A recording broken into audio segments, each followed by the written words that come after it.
Hey, gang. So I took a little bit. I am so frustrated right now. We're doing so much that has increased, I'll say, the quality of everything that we've done for Mastiff Media, Yerg's Radio, Rainbow Radio, podcast, and now of course, not you're watching on video. I've got some like bruise or zit on my forehead. That's awesome. So much for hair and makeup before the show. Yesterday was a huge day. It was National Radio Day. Had no idea till later in the evening when I saw some colleagues posting on Facebook. Um, I don't need that one today. I'm just still going through the checklist and getting them things set up. 99.1 WDJY in Atlanta and 1490 WWPR Tampa Bay, America One Radio, the UG.media, Yerg's Radio, and the rest of the entire Mastiff Media Network. Big guest today, Rain Right Now will be joining us in just a couple. She is running for the Pennsylvania legislature. I think it's actually now called the House, kind of like Congress. When I was a kid, it was just the legislature. There was a Senate and a legislature. I don't think they really called it the House of Representatives back in my day. Anyway, she's here. We're going to be bringing her out in just a second. So yesterday's National Radio Day.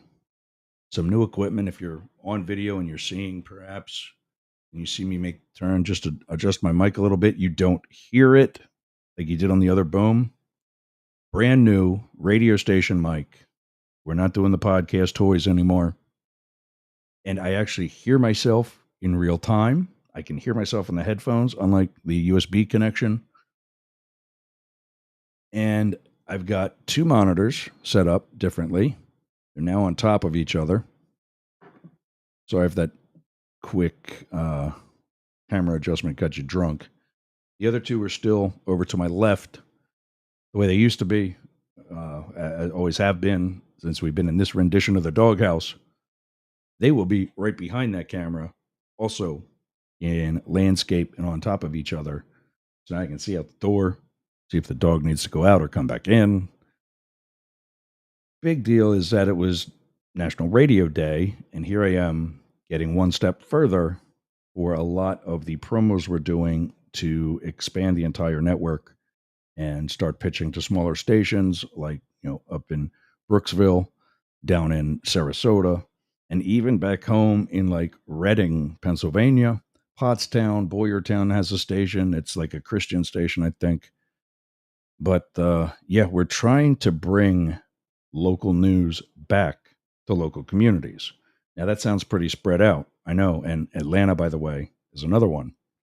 But that's why we're also partnering with these other internet stations like America One Radio, a progressive station based in Atlanta, but it's an internet station, so it's global.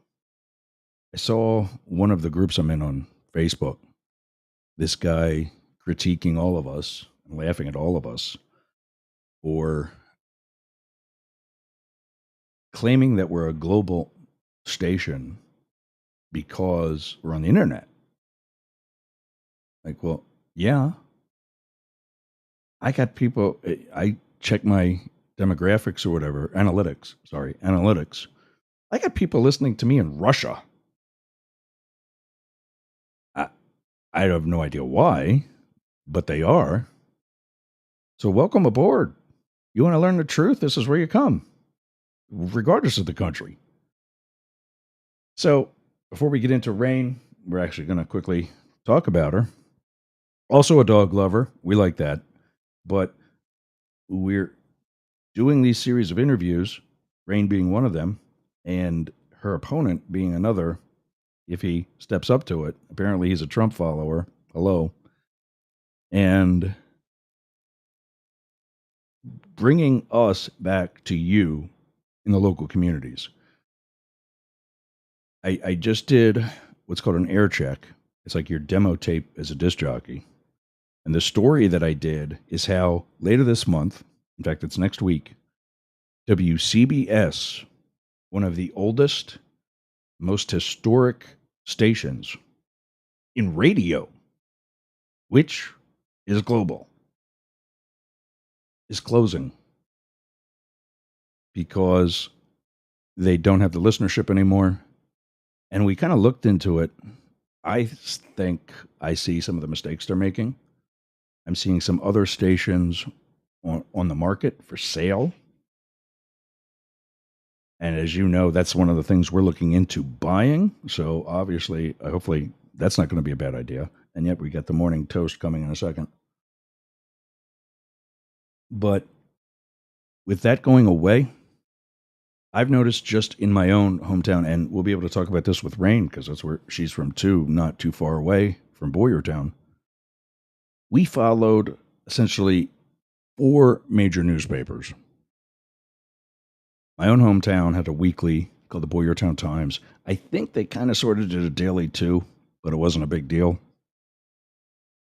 On daily newspapers, there was the Pottstown Mercury over in Montgomery County. Boyertown is right on the border of Berks and Montgomery counties. The school district actually encompasses both counties. Then up the road in Reading, probably the second largest of the 3 larger ones, it was the Reading Eagle. And then finally up in Allentown, what I suspect, only because of the size of the cities,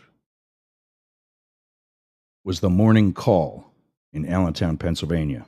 If that name sounds familiar, that means you're a Billy Joel fan. He did a song called Allentown.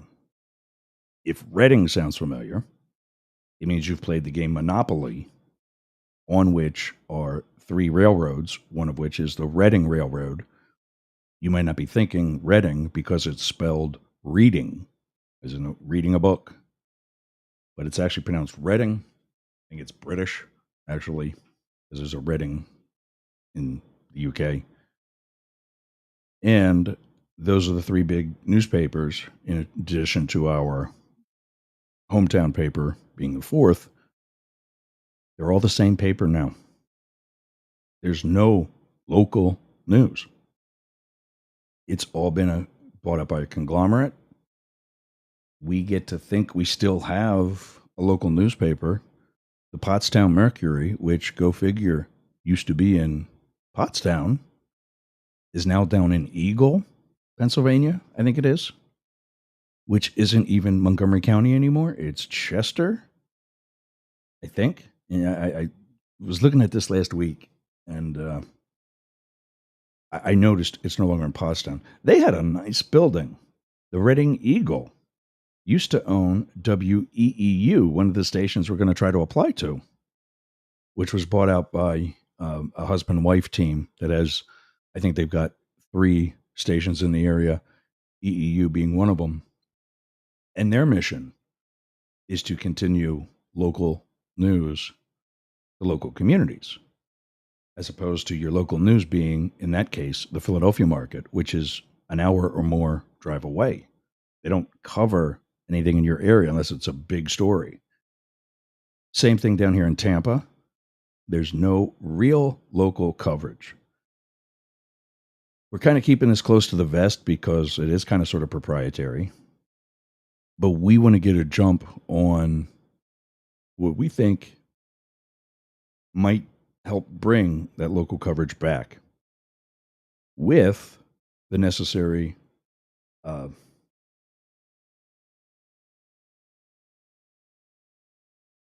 I can't even, I'm drawing a blank for the word, but the responsibility of the reporter, you know, just not some blind anonymous news report, actual credibility.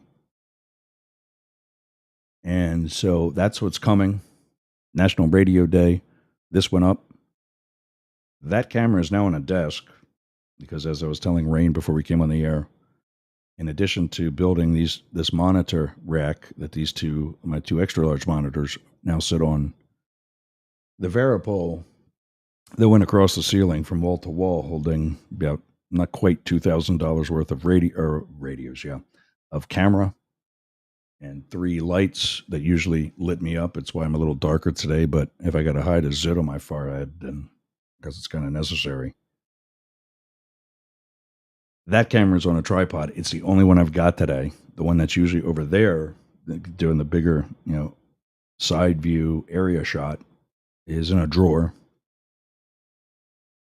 And so that's my National Radio Day. At least I got a radio mic now. So today's toast, for those of you joining to follow Rain's interview today, you are familiar with the Philadelphia market for radio, and we do a thing here called Pierre's Pot. It's a play on words. Don't get upset. The rainbow-colored pot in the background is in the plant. Is not what it means. It's not what it refers to, although it is, like I said, a fun play on words. Actually, it's the pot of coffee that is in front of that plant. And I think you just heard my dog gag. It is a tribute to someone that, if you're in radio, speaking of National Radio Day, you need to look up to this guy. He was our first toast. We do what's called the Toast of the Morning Sauce.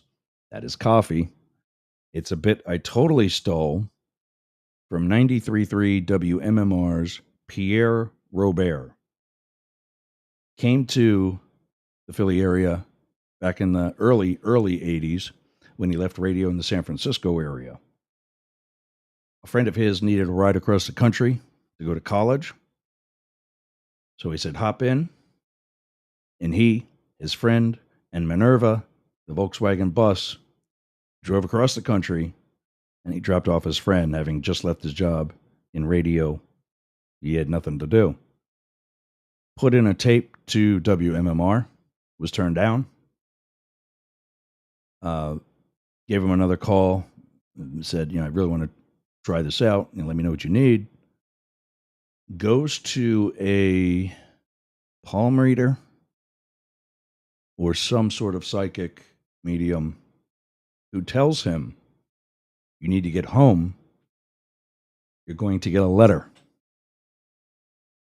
So having now actually moved to the Philadelphia area, he kind of sort of hoped home was his Philadelphia residence, at which was waiting a letter from WMMR.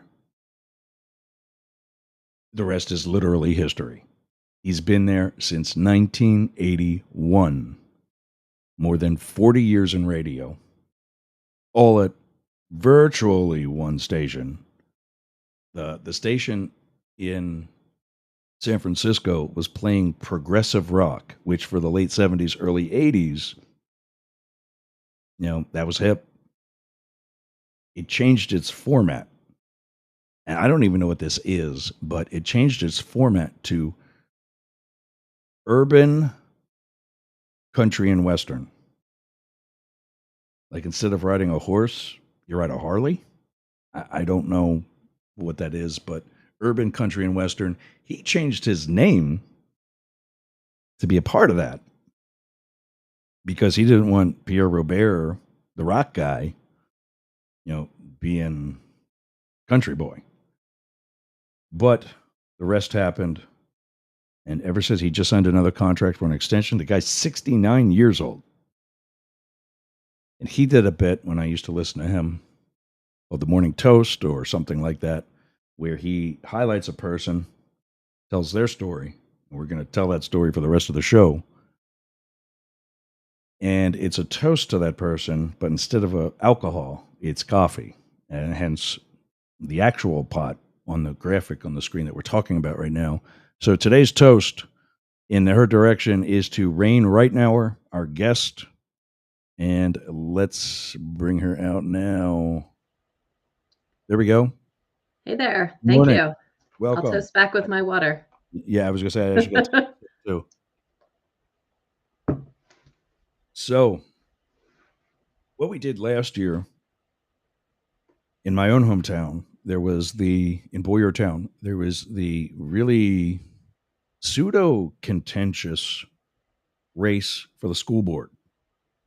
And as Rain, I'm sure you know, there's one particular group I'm not fond of that has started doing their best to penetrate Pennsylvania. That's a group called Moms for Liberty. You can say you are or not with them. I'm still going to give you a good interview today and in the future. Just to clarify, I'm not affiliated with them and do not support them. So. That's they started down here in the greater Tampa area. I think a little far in Sarasota, I think. But it's very conservative, very pro Ron DeSantis, and in turn, he is very pro them. They infiltrated some school boards in Pennsylvania, a little further east and closer to Philadelphia, and they're moving north and west, Boyertown being one of them. I had a candidate for Boyertown School Board. I actually had 4 or 5 last fall with an invitation to everybody. And I caught the one lying through her teeth. We get a good hour and a half interview on a Friday evening. When we were in evenings at the time, it was part of a show I had called Yerg's Tonight. And I realized I wanted to have more of my day instead of sitting around at home all day waiting for it to go on the air. But we had, it's just, she denied being a part of the group. She denied being part of another group called 7076, both of which flat out told me she was a card-carrying member of the group. And when I did some more research that weekend, I did the follow-up on Monday where I invited her back on. Unfortunately, and I do believe this actually to be true, her mother-in-law passed away that weekend. And so she was tied up with her husband and the family. And I'm like, okay. I did the rebuttal anyway. It is probably one of the most watched after the fact shows. And that's why we record this and relaunch it as a podcast, because most of our views will, at this point, till we grow an audience and so on, will happen after word of mouth and promotion on social media, so on. She threatened to sue. And I said, okay, go ahead. I'll just tell the rest of the story. And I told her, I said, I'll Paul Harvey your ass. And I'll give everybody everything else that I've got on you. That was the last I heard from her. She did not win. And many people in Boyertown are saying it is because of that interview. And so what we're trying to do now is bring, like I said, when I was doing that diatribe about the newspapers being all one newspaper, like, for example, Boyertown Legion baseball was always, throughout my childhood and adulthood, a big thing in town. The scores and summaries from each game are now broadcast, like, not broadcast, but, I don't even know what it's called for a newspaper, but in the newspaper, in the paper, 2 or 3 days later. It's not even the next day anymore. And so we're trying to bring back local news coverage here in talk radio. The third station that we're starting is a sports station. We're looking at that for probably 2025, where parents like Rain can schedule time on the station and with her own equipment, laptop, mic, headset, whatever they want to use, because they'll be hobbyists as well, broadcast their kids' game on internet radio where people who can't make it can simply hear it right here on the phone. And this whole thing, especially with the school board thing last year, just helped me realize, and the conglomerate newspapers and radio stations and so on, we need small business to go back into journalism, regardless of the type, whether it's digital, online stuff. Shout out to one of my 2 work wives, Jane Stahl, and the Boyertown Area Expression. Newsbreak is a website where anybody listening to this right now can sign up and essentially become a journalist. You got to work your way up to a certain level of credibility, but you can write stories, you can write op-eds, you can do video, and put your local news out to your community. We're going to be incorporating all of that and still not getting into the really proprietary stuff to bring back traffic, weather, local news to all of our communities that we broadcast to. And with that school board thing last fall, I realized I'm clearly not finished and that this is going to definitely be a thing, especially because my own show is politics. So today, with us, Rain Reitnauer.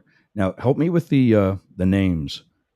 Are you running for the House, or what is it now called in Pennsylvania? The General Assembly. Okay. But I think that's what it was. just Yeah. commonly, we all just say running for state House representative. Okay. Yeah. Okay.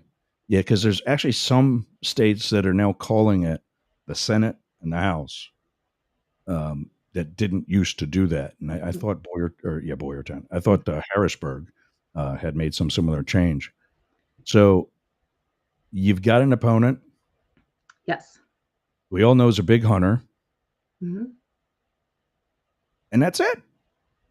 He likes fishing too. He posts a lot about trout. Well, there we go. Yeah. Diversity. So I've never personally met him. When I first decided to run, I didn't know if he would be running for re-election or not. He's new to me as a representative that we did redistricting here in Pennsylvania. So this is the first term he's in as my representative, and he did run unopposed last time. But that was because he already had the position. When he ran unopposed, it was a re-election. Right. Yeah. It was. He still lived within the new boundaries of the district, so he was still the rep for that. Yeah. So it was a re-election for him. Mm-hmm. He's actually in the Boyertown School District. I think he's in Earl Township. Yeah, I'm not sure exactly, but yeah, he's in that general area. Mm-hmm. So he's a Republican. You're a Democrat. Correct. Yeah. Yes. So you're also, I'm going to guess, a pretty good fan, like many people in Pennsylvania are, of Josh Shapiro. Yeah, I agree with most of what he has to do. Yeah, and I like that he's been able to get some progress, even though we have Republican majority Senate and Democrat majority in the House, and he's able to get them to work together and been able to make some progress. What's the feeling kind of on the street? Let's go back a month. Joe Biden is still the presumptive nominee. Yeah. How do you feel about that? How'd you feel about that then? So I had mixed thoughts. Going door to door, meeting people, go out doing the door knocking, and there were people who said they weren't going to vote at all because they weren't excited to have two old white guys to pick from. There were people who were saying that they were going to vote for Joe Biden, but they weren't excited about it. They just felt like they would prefer he's in there, knowing that his administration is the one who's doing most of the daily work anyway. Like that's what it is for all presidents. But yeah, there was not excitement. And I also had mixed feelings on it that I think he's done a great job. Had he been running for re-election 10 years ago? Absolutely. But just at this age, it made me more nervous. So do you have the same concerns about Trump? I mean, let's say he's not the autocrat that anybody with a brain can see he is. And let's say you were an independent. Right. He's an independent, maybe a little left-leaning. Mm-hmm. Having seen him, do you have the same concerns with him? I mean, in general, I think as you get older, it's got to be a bigger concern. And I've seen some people asking about having some kind of cognitive tests that become a requirement for all elected officials, including me, that it would be anyone who's getting elected. And I think that's something that's worth discussion. I was going to quickly follow up. What do you feel about that? And is that just like getting a background check for other employees, or is that an invasion of Potentially. HIPAA? Yeah, I mean, I guess it's gotta I hadn't really thought about the HIPAA part of it, that depending on who it is that's doing the test, what level of it is, like, you need to be able to be capable of doing the job that you're hired for. So I have a small business and I interview people and I'm trying to decide who's going to be able to take care of the dogs at my business and interact with our clients. So there is a skill level that needs to be hit. So perhaps it's more skill based and you would have to have that cognitive level to be able to pass the skills test. Right. Yeah. So back to the local. Hmm. I know school boards and budget has been a huge issue from when I did the school board interviews last fall and Hmm. before that, and Hmm. still today. How much of a is there a certain percentage usually of a school board's budget that's funded by the state? Is there a pay for performance kind of thing where they're doing X amount of good grades and so they get more? What? How does Shapiro and Company decide who gets what? So I'm not going to pretend to be an expert on the funding for school boards. I've been running my own business, so I'm trying to Yeah. get to know a little bit about all the issues that are of concern. I do know that the percentage of the budget that's been coming from the state has historically been decreasing. So there's been more of a reliance on local property taxes, and that's where it becomes a real big burden, depending on what area you live in. So I live in Hereford, so I'm part of the Upper Perkiomen School District, which also crosses over county lines. Part of it is Right. in Berks and part is in Montgomery. Um, and I pay a very large amount in property taxes. Having kids that go to the schools is helpful, that it doesn't feel like it's quite as big a burden, that it's almost like I'm investing into their education as part of it. Um, but when you have a great year with your business, you make more money, you pay more taxes that year, it feels fair. If you have a bad year, you're still paying that same large amount of money to the local school district. Um, that becomes a bit less fair. There is concern about doing assessments for homes. So I moved into my house in January of 2005, and we did add on a garage with an office space above, so we were reassessed because of that. But otherwise, there's no reassessments of properties, some values going up, some down. That the property that's down the street from me that was built many years earlier was assessed based on when it was built. And then mine was built based on when it was built. Similar properties, similar size, they have more land, they pay less. So there's a Wow. lot of inconsistencies with how this is playing out. Do you think that should be periodically updated like the census?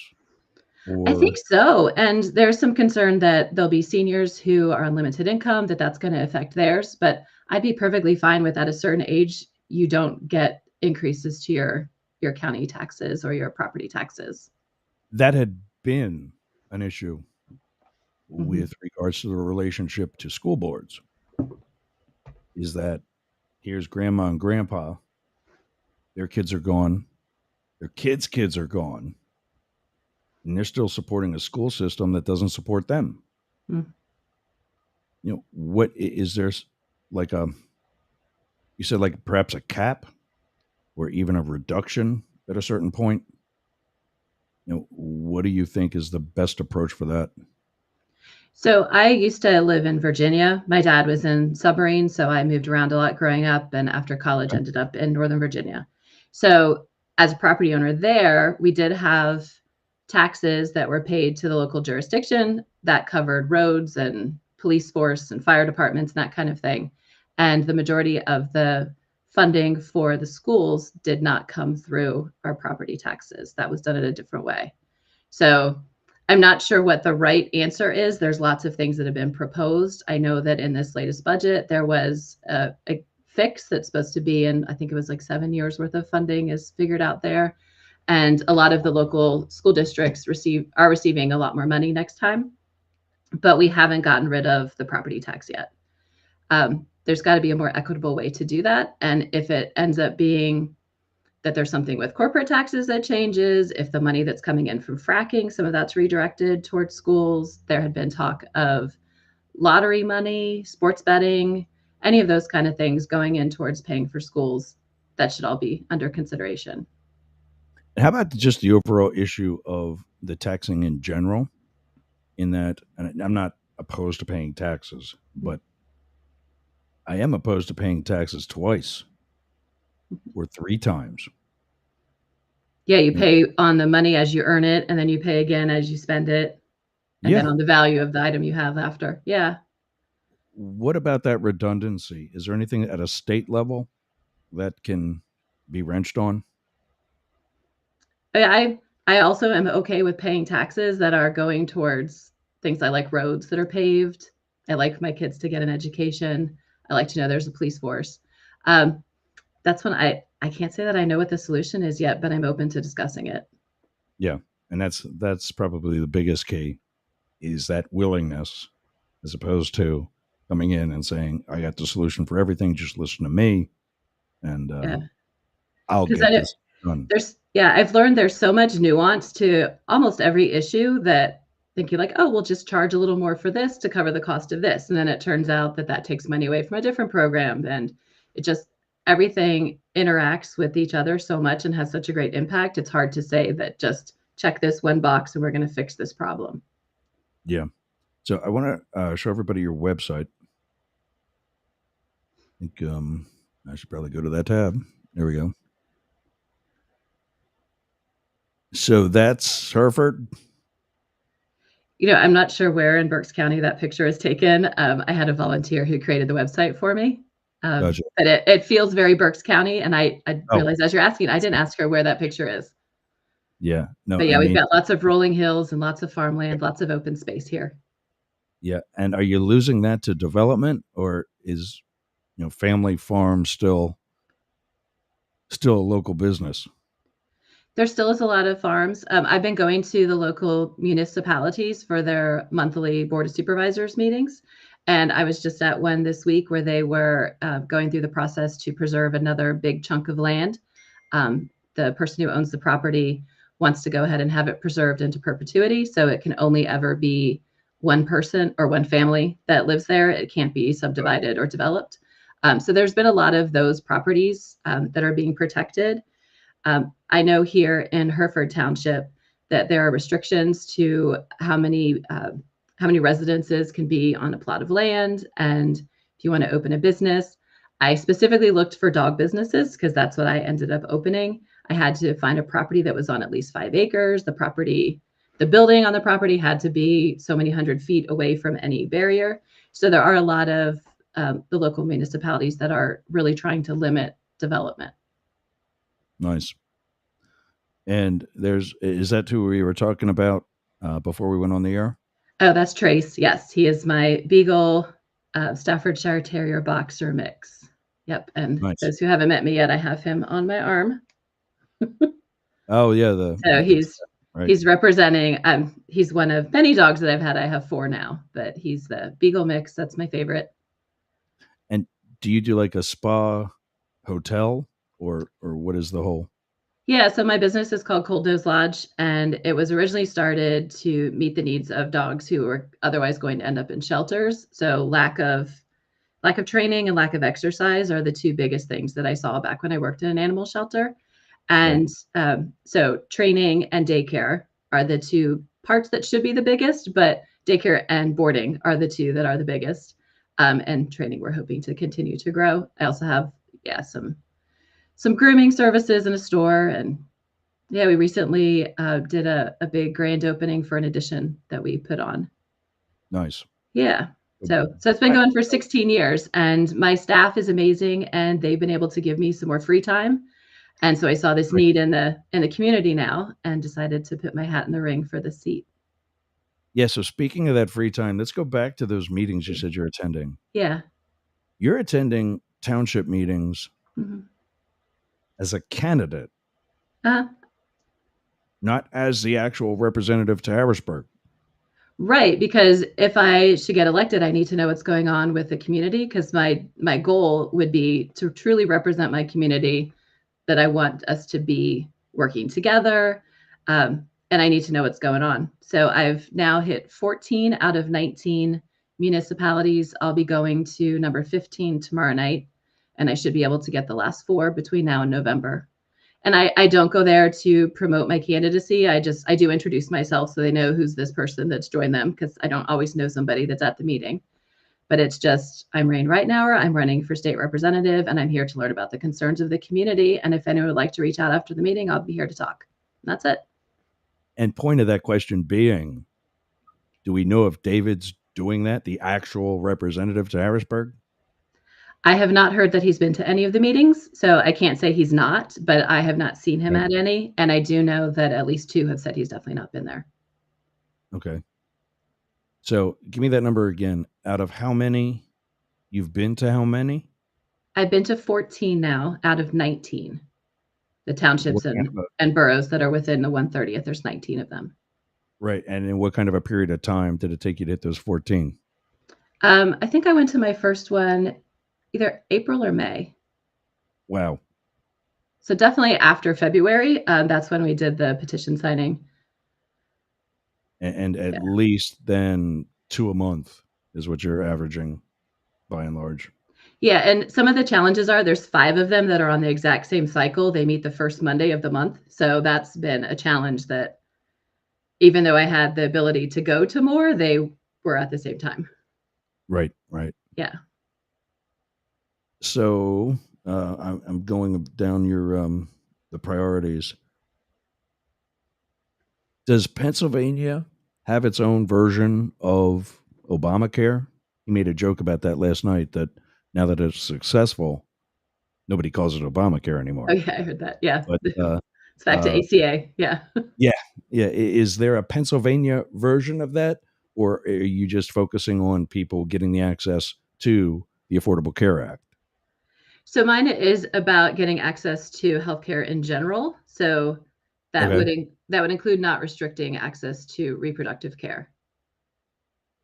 So all of it. Yeah. So I kind of lump it all together. Everyone should be able to get the healthcare that they need.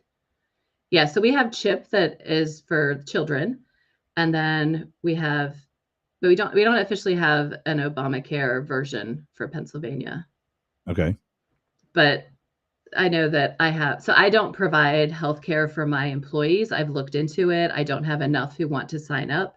At one point, I split myself off from my family's coverage that's through my husband's business to add me, so that we'd have enough. And so at one point we did provide it. But now there's only 2 people who were interested the last I asked, and it was going to cost many times more for us to do private insurance than it is for them to go to the ACA marketplace and get theirs. So they got a raise to cover the difference. Yeah. My own personal story. Mm-hmm. My mom worked for a company at the time was called Boyertown Oil. Okay. Oil home heating. She worked in the office there with my aunt, her sister-in-law. So an oil company, pretty decent money coming in. My dad had his own insurance through his construction company.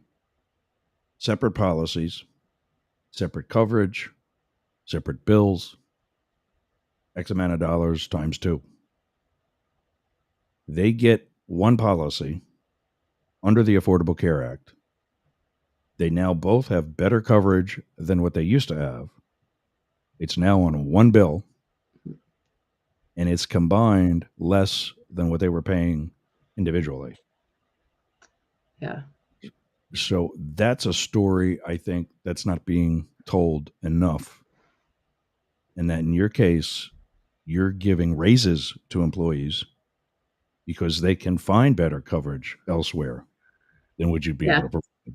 Yeah, they would be able to pay for their coverage so if I had it through the business, we'd pay half, they would pay half, and they can get full coverage for less than what their half would have been. Yeah. Yeah. Nice. Yep.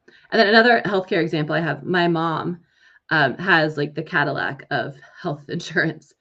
Nice. Unfortunately, she's been through lots of health crises through the years and pays almost nothing out of pocket.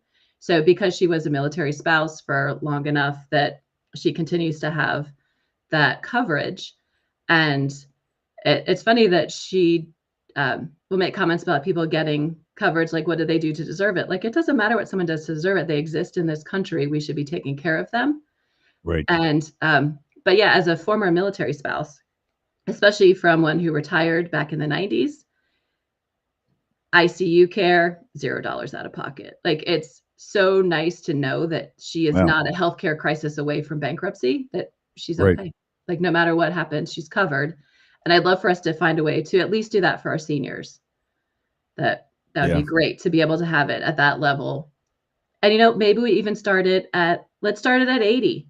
Let's start it somewhere that I wanna be able to compromise, and rather than do nothing, let's start somewhere, and let's just gradually reduce the age as we can. Yeah. Hurry up with that because I'm not getting I anything. know. Yeah.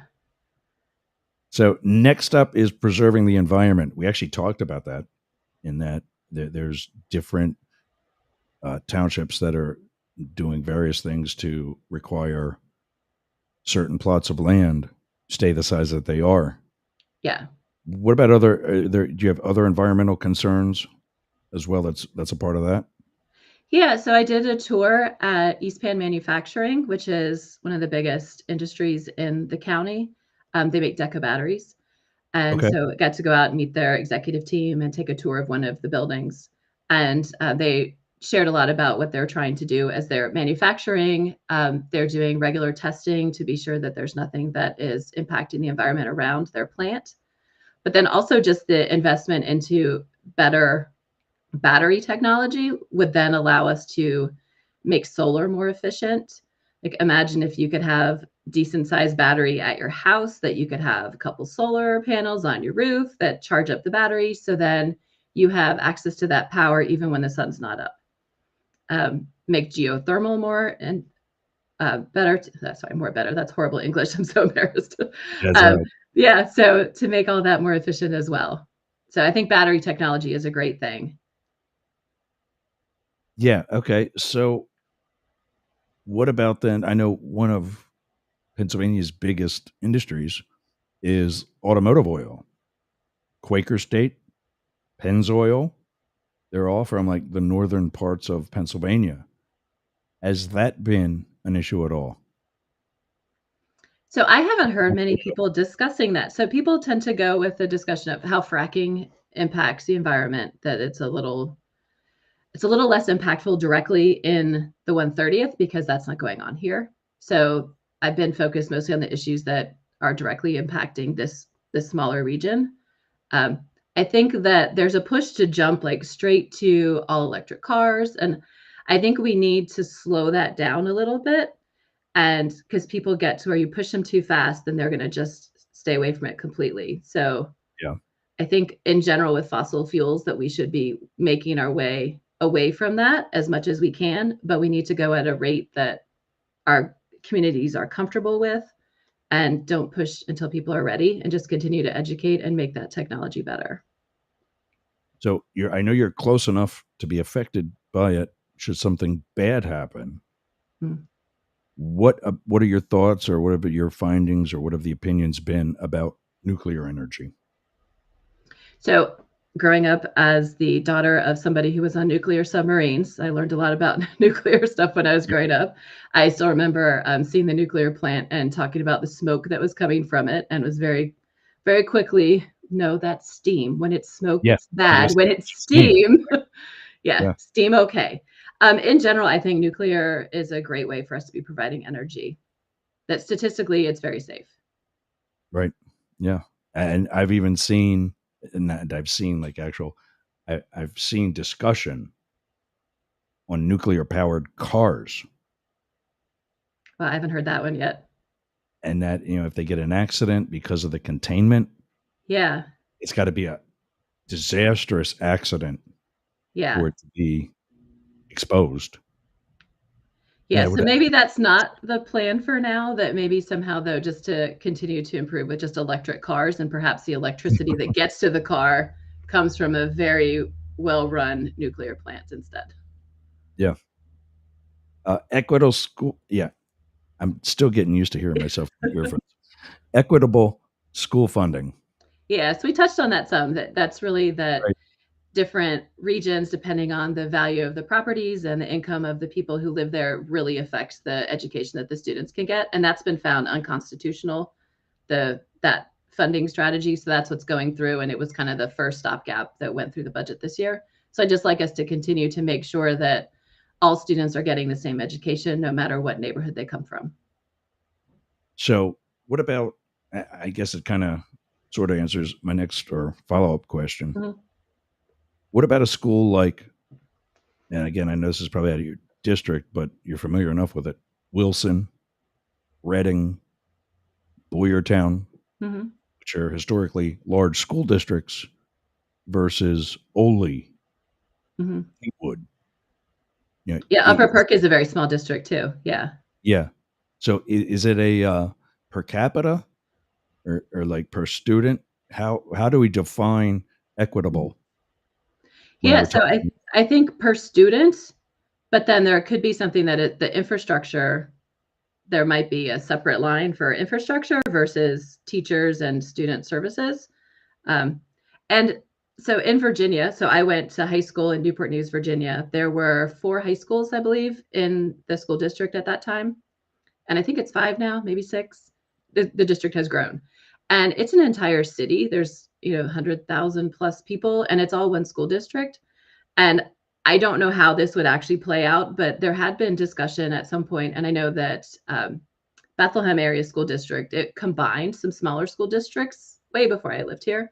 But that's something to consider, that having fewer school districts removes at least one layer of funding, that we don't need to have an executive group, superintendents and everything at so many different ones.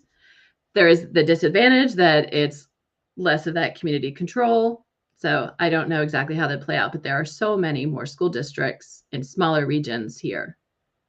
yeah, I can tell you when it gets to be, I don't know what that size is, but when it gets to be X amount of whatever land, students, Mhm. whatever, down here in Florida, they're by county. Mhm. And I think it's probably some of the worst school setups that there could be. When I adopted my son, he was coming to me going into his senior year of high school. Not only did I not want him going to my local high school because of the safety issue, but I knew the education that I could give him at home was 10 times what he got pretending to be paying attention in class. Mm. So I think there's some credibility to maintaining some degree of a smaller school. Like you said, in that, they still have control of what they can and cannot do. Now they're just worried about numbers and pumping out kids with a high school education. Some of them go off to college, many of them don't. Mm-hmm. And yeah, I remember particularly when I went there, Boyertown was a good school district. I'm hearing it's not as good as what it used to be. What's been the competition with like state testing and any measure or effort to maintain quality school districts? So I know there's a lot of groups that are pushing back on doing standardized tests. And I have mixed feelings. So my husband is a data analytics guy. So you need to have some data to be able to judge the schools. So what is that data? Is it these tests? Is it some other way? Is it observation, or somebody comes through and just, spot checks a bunch of classes, see what's going on? I'm not sure what the right answer. And for some kids, standardized tests are no big deal. For others, like I'll say my daughter has an IEP and she needs to have some special extra time. She gets to put a piece of paper over it so she can look at it. Like, it gets her anxious. And yeah, so that's another one, that there's all these nuances to what's the right thing. We need to be able to judge the schools to know that the teachers are doing a good job. One example where some teachers have been judged unfairly about providing less education is those who, the year after the kids came back full time from having a break from COVID, there was a big dip in the education for the kids. And so these more skilled teachers are being assigned the more challenging students that really needed to have that extra time to get back up to grade level. And they were doing an excellent job, but were being judged on tests that these kids were failing, or at least not doing as high a standard as they should, totally not because of the quality of the education the teachers were providing that year. So Right. Yeah, so there's lots of examples as to ways that that judgment doesn't work. So, yeah, And, it's another one that I don't know what the final answer is going to be, but there's more discussion. yeah. And again, that's key. I mean, with regards to the standardized testing, it was always cool when you didn't have to have class because you were taking a test all day. And you got But snacks. Yeah. yeah, well, we didn't get that, but Oh. we get to run to the bathroom for a little bit longer period of time or more frequently, whatever. But when you're somebody like your daughter or Mhm. like me, you're not. It's not until you're in college when you discover you have a learning disability. You went through all of that with zero acknowledgement of Mhm. why the gifted kid, which back in my day, also meant smart, good student, which it wasn't, was still only getting B's and C's, while my other fellow gifted students were getting A's and more A's. Mhm. There was no realization that creative, being 50 years old and turning your third bedroom Mhm. into a radio station, Right. had anything to do with also being a good student, which I was not. Yeah, But and had this school been set up in a different way, maybe you would have been the one getting all the A's. maybe. Yeah. But I'm happy with my life now. Yeah, it seems to be working It's out okay. yeah, preserving democracy. Why Mhm. is that an issue? And I think we know So the answer, but I you know. take over. I served as judge of elections. So that's the person who runs the polling location here in Pennsylvania. I'm sure it has different terms at different places. So I was a poll worker and I made sure that we did everything correctly. I went to additional training each time. So I did it 6 times. There was training before every time.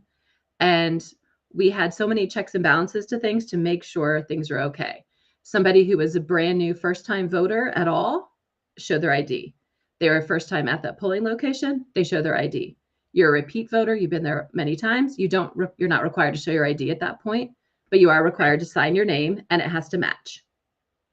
And if it doesn't match, we can refuse to allow you to vote. We can ask you, hey, do your official signature, because some people would just do like, like you're signing a credit card slip at the store. Like, no, do your real one and then it match. Or we knew them. Um, so there is a verification of who they are. And then we even had, especially fall of 2020, for that election, I had somebody who was another poll worker at our site, had to ride with me to Reading to the courthouse where we dropped off all of the materials to election services. It was all with seals on it, and it was one Democrat, one Republican delivering it directly to election services. So there was no chance for anyone to tamper. So there were so many layers to make sure things were done correctly, and then to be accused that it was all fraudulent was pissed me off. Yeah. Yeah. Yeah. Yeah. When in all actuality, the majority of the actual equitable or worthy fraud cases were for Donald Trump in his and favor. and there were hardly any of those, at least in Pennsylvania. There were, yeah, just a couple, like somebody tried to vote as their relative, and Yeah. yeah, there weren't very many of those. And I know there's a few people who were elected or reelected on that same ballot in 2020 who say that Donald Trump was denied his win, but acknowledge that their win was Yeah. Yeah. correct on the Yeah. same ballot. So if I were going to scam Yeah. it, wouldn't we just try to do all of them? Yeah. But there's Yeah. there's a Sorry, my meme, I line's guess. going. You got to get it Yeah. or No, we no. just keep it because my mom calls the house and she forgets that we have cell phones. So anyway, it's not going to be her right now. There, in the time we got left, there was a meme that had this little black kid just kind of looking at somebody like, "Are you nuts?" And there was somebody else sitting there with him on like a sidewalk on like a curb or something. And he says, "So let me get this straight. The election was fixed, but we let Mitch McConnell win anyway." And yeah, so I get it. Do you Yeah, think that this coming fall is really that important? I do.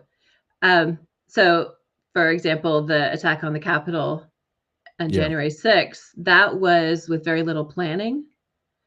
And there were lots of legal hoops that they were kind of guessing as to how to make that work. So there's been a lot more time to plan how something like that could happen. So I do worry now with a lot more time to plan and more determination what could be done. There's so many things that I always thought was just the law that turned out was more just common practice. Um, and to see how many ways things have been pushed beyond what I'm comfortable with.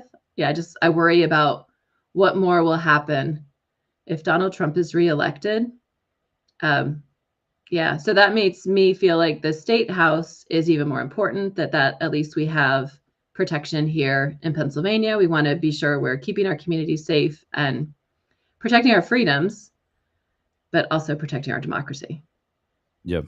And speaking of that candidacy, we talked about Joe Biden.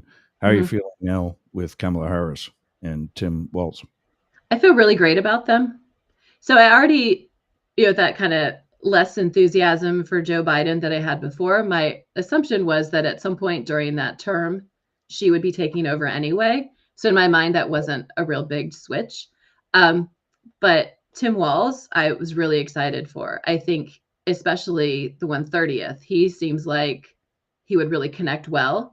So one of the things we didn't really talk much about today is guns, and I do support the Second Amendment. I think that we should have background checks.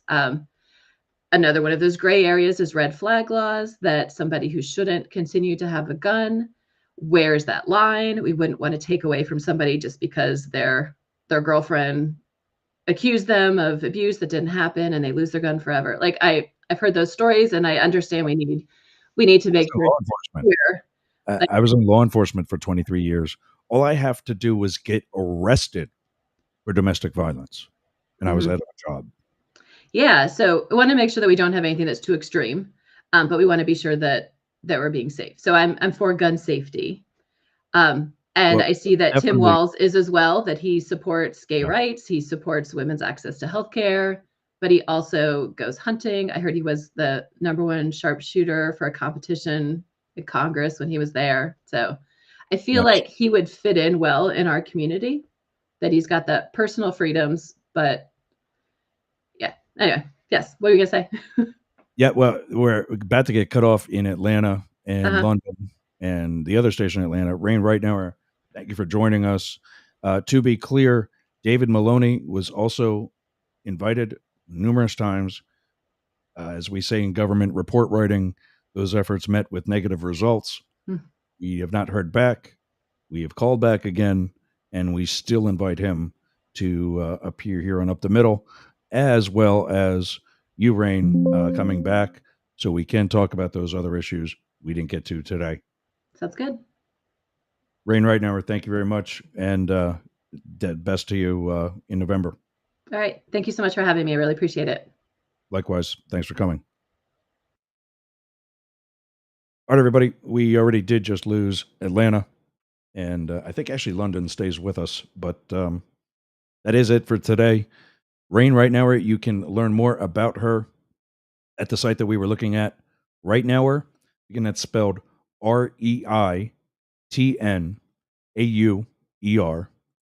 for the word for FORPA.com.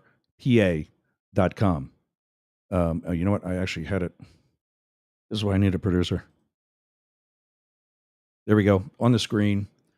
Right now, we're for PA.com. That was Rain right now. We're running for the state assembly.